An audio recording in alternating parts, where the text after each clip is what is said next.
Roberto Cedras. No programa, Silvério Silva, o comentário do cientista político e jornalista Humberto Cedras. Bom dia, Silvério Silva, Segundinho, Paulo Silva, toda a equipe, a vocês, queridos amigos de Silvério Silva, seus ouvintes.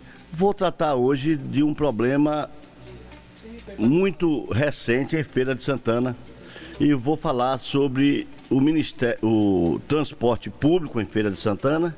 E digo, nesse momento, já vem problema há muito tempo, mais uma nova ameaça de paralisação amanhã, mas com rodadas intermitentes entre o poder público do município, o sindicato e os empresários de ônibus. Eu tenho acompanhado e tenho como certeza que se o transporte público de massa não é bom no município, mas todas as cidades do Brasil reclamam, pior será sem a existência deles. Se o transporte hoje é caro para quem paga, mais caro ainda será se não houver o transporte público com preço disciplinado e os aproveitadores que fazem todo tipo de transporte individual e mini coletivos, de transportes clandestinos ou daí por diante, os ligeirinhos, eles vão aumentar seus preços depois porque não tem regra mais. Esse é que é o problema maior. Mas vamos lá. Eu observei que no curso dessas negociações, e até esse final de semana ontem, o prefeito com as pessoas interessadas tiveram reuniões durante todo o dia de ontem, tentando resolver o impasse que não chegue à paralisação na próxima segunda-feira. Mas eu faço aqui um questionamento. Esse pessoal do transporte de ônibus em Feira de Santana, quando eles participaram da licitação, a Prefeitura Municipal de Feira de Santana acenou com uma milhagem de passageiros que chegava a 2.400.000 passageiros para essas empresas de ônibus. Com base nisso e com o preço estabelecido, eles puderam participar, baixando o preço daquilo que se julgava o ideal, mas baixaram o preço na medida de que dava para poder contemplar o investimento, entrar na licitação. Silvério, o recorde de recebimento no mês do transporte foi de 1.800.000 passageiros. É uma perda de 600 mil passageiros na base de cálculo do aceitável para as empresas de ônibus. Definhou, digo a vocês, que no mês de janeiro desse ano não chegou a 1.200.000 do transporte. O ligeirinho, de forma desenfreada, ainda atende. O transporte irregular, essa cooperativa de Salvador que a justiça amparou para não prender os carros, invadem a cidade, não pagam impostos, os ônibus pagam. E aí piora a situação do transporte coletivo. Empresas com dificuldades trocaram ônibus novos por ônibus um pouco mais velhos. Tiraram aquilo que se destinava para o transporte de 2.600.256 ônibus e estão hoje em 170, 180. Culpar quem? A eles? Não pode culpar os empresários de ônibus. Não tem um laço de amizade, não tem um contrato de publicidade, não tem qualquer tipo de ligação. Quem seja está fazendo esse comentário aqui agora. Mas como tenho consciência de como foi o contrato, porque li, tenho cópia dele lá no jornal, como eu acompanho de perto a situação, sempre entendi, ao contrário de outros que diziam que o transporte coletivo em feira sempre eram apadrinhados pelos governos e se ganhavam fortunas. Do seu tempo até agora, com o meu, já foram mais de 8 empresas coletivas que quebraram em Feira de Santana, literalmente. Que negócio bom é esse que quebra? Você lembra de uma vez só, Silvério? Já tivemos aqui 6 empresas de transporte em feira. Depois tivemos 3, fecharam outras, e aqui tivemos 3, depois de 2 em 2, 4, todas quebraram. Eu estou dizendo mais de 8 porque sei que foram mais de 10 e não quero pecar na ideia do que é um negócio bom ou ruim. E agora podem quebrar de novo porque ninguém vai aguentar. Olha, no contrato diz que todo ano, no mês de dezembro, aumenta o transporte. Não tem que mandar para conselho aprovar não, senhor. Está no contrato, e contrato quando se faz é para ser obedecido. Que com base no INPC, se não me engano, o transporte aumenta naquele valor. Porque os empregados precisam de ter os seus aumentos, o óleo diesel aumenta, as peças aumentam. E a degradação do transporte coletivo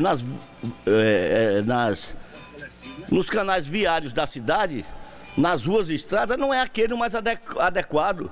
Por que quebra-mola em todo lugar? Olha, eu vou agora para o sítio. Digo a você que saindo de casa até o sítio, eu tenho, no mínimo, 20 quebra-molas para ultrapassar.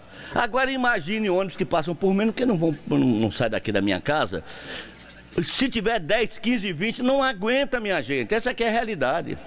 Os mais prejudicados com os aumentos, quando tem, são os empresários, porque 80% do gasto com transporte público das pessoas que frequentam são os empregados que pagam. Porque os trabalhadores pagam só 6% de descontado em folha, 94% quem paga são as empresas. Mas, pois bem, como é que um país onde a inflação de carne chegou a 34% em um ano, açúcar e feijão a 20 e tantos, o governo federal, o governo Bolsonaro, perdeu o controle completo da inflação. Você tinha a taxa Selic de 1,25 até outubro do ano passado, até novembro do ano passado. Hoje nós vamos passar logo do que já houve no Brasil de 7%. A taxa de juros que os bancos cobravam sobre empréstimo às empresas chegou a 0,9% ao mês, não é? Até o ano passado. Hoje o sistema bancário está cobrando 4,5%, 5%, porque a taxa Selic subiu. Então, quer dizer, isso tudo são encargos para as empresas. Como é que vai sentar numa mesa de reunião todo esse contingente para discutir, pedir paciência ao empregado que quer o seu aumento, vendo a inflação corroer os seus salários? Vai pedir às empresas que tenham paciência e que não aumente o valor da tarifa, já que tem de dezembro até agora. Nós estamos chegando a 8 meses sem aumento, depois de um ano, que é o período que tinha, com óleo diesel que se comprava de 3,20 e que hoje está a 4,40, como é que você justifica isso? E você pedir paciência ao empregado e pedir paciência ao dono das empresas, o que estava ruim vai ficar pior, porque as empresas literalmente vão quebrar. E só gente responsável que voltará à feira para botar ônibus, porque vem sem compromisso nenhum de fazer o transporte. Tem gente se oferecendo aí de Sergipe, procura a folha corrida dessa empresa. Tem aqui de Salvador, procura a folha corrida dessas empresas que já se ofereceram. E eu quero ver como vamos ficar em Feira de Santana. É a hora de sentarem-se à mesa com a vontade absoluta de resolver. Se a tarifa continuar dando prejuízo, alguém tem que pagar esse prejuízo. Ou é quem compra a passagem, ou são as empresas que pagam as passagens, ou é o poder público arranjar, por força de lei, algo que não está no orçamento, aí já vem uma dificuldade, para pagar o déficit das empresas, porque não vão aguentar. É muito bom fazer mesuras e bondade com o dinheiro dos outros, com o patrimônio dos outros. Eu quero ver alguém botar a mão no bolso para ajudar uma situação pública. Não tem, é um comentário premente que eu tinha que fazer aqui hoje, no calor da ansiedade, se para ou não o transporte na segunda-feira, por reclamação. E as empresas não estão podendo nem pagar salários, pagam atrasados. E aí o pessoal vai em cima, o Ministério Público faz fazer acordo que não pode, e o fim, 600 famílias de homens e mulheres desempregados pela falta do transporte público, se esse fechar em Feira de Santana, seu velho. Pois é. Então, o que se comenta, o que eu ouço falar, é a redução de passageiros que vem causando todo esse prejuízo. Pois é, mas o aceno que fizeram para que as empresas vierem com ônibus novos para aqui não foi esse. Foram 2 milhões e 400, aí você chega em janeiro e fevereiro, 1 milhão e 100, 1 milhão e 200. Tem um estudo, o BRT não existe em Feira de Santana, a não ser os 2 túneis construídos, na Maria Quitéria e na João Duval. Fora disso, foi dinheiro colocado num buraco que não tem fundo e que por isso deveria ser revisto. Esta é a minha opinião. Ok, palavras de Humberto Cedrais, político, Humberto Cedrais, jornalista, empresário e tudo mais. O homem que entende da matéria, o homem que produz o jornal Folha do Estado, que dá cobertura de todas as áreas na cidade, no estado e no Brasil. Humberto Cedrais estará de volta no próximo programa, domingo no horário de 10h55. Vamos lá, 11h07, vamos tomar um café 2 de julho e na volta tem mais.